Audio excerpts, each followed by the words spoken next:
దేశంలో వరుసగా చోటు చేసుకుంటున్న పేపర్ లీకేజీలు, పరీక్ష నిర్వహణ లోపాలకు శాశ్వతంగా చెక్ పెట్టేందుకు కేంద్ర ప్రభుత్వం కీలక ముందడుగు వేసింది.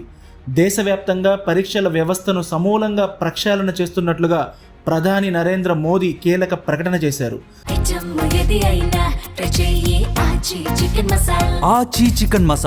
దీనిపై ఓ హై పవర్డ్ టాస్క్ ఫోర్స్ను ఏర్పాటు చేస్తున్నట్లుగా ఇవాళ సాయంత్రం ప్రకటించారు.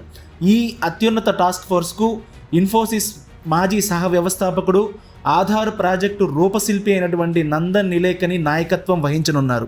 ఇప్పటికే నీట్ పేపర్ లీకేజీతో దేశవ్యాప్తంగా విద్యార్థులు చేసినటువంటి ఆందోళనతో మోదీ ప్రభుత్వం అప్రతిష్ట పాలైంది.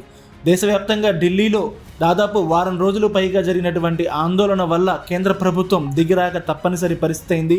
2 రోజుల క్రితం మొదటి వీడియోని విడుదల చేసినటువంటి మోదీ దీనిపై ప్రత్యేక బిల్లును తీసుకురానున్నట్లుగా ప్రకటించారు. ఇప్పుడు రెండోసారి ఆయన మరో వీడియోతో ముందుకొచ్చారు.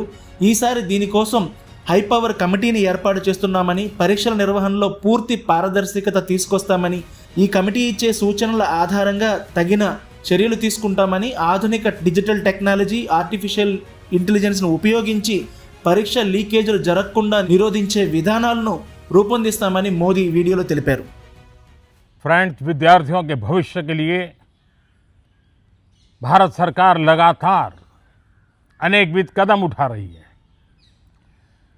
जिन लोगों ने विद्यार्थियों के भविष्य के साथ खिलवाड़ किया वे जेलों में सड़ रहे हैं.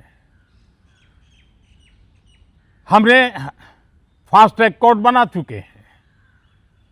हम कल पार्लियामेंट के अंदर भी कठोर कानूनों के प्रावधान के साथ नया कानून बनाने की दिशा में भी आगे बढ़ रहे हैं.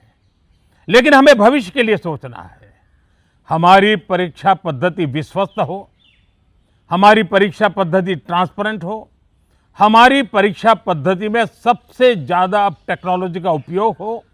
इन सारी बातों को ध्यान में रखते हुए विश्व प्रसिद्ध टेक्नोलॉजी एक्सपर्ट श्रीमान नंदन निलेकनी जी के नेतृत्व में एक हाई पावर टास्क फोर्स बनाने का निर्णय किया है, जो एग्जामिनेशन रिफॉर्म की तरफ फोकस करेगा और जल्द से जल्द आने वाली परीक्षाओं की विश्वसनीयता को सुनिश्चित करने का काम इसके रिपोर्ट के आधार पर कर दिया जाएगा. बहुत बहुत धन्यवाद. आची चिकन मसाला.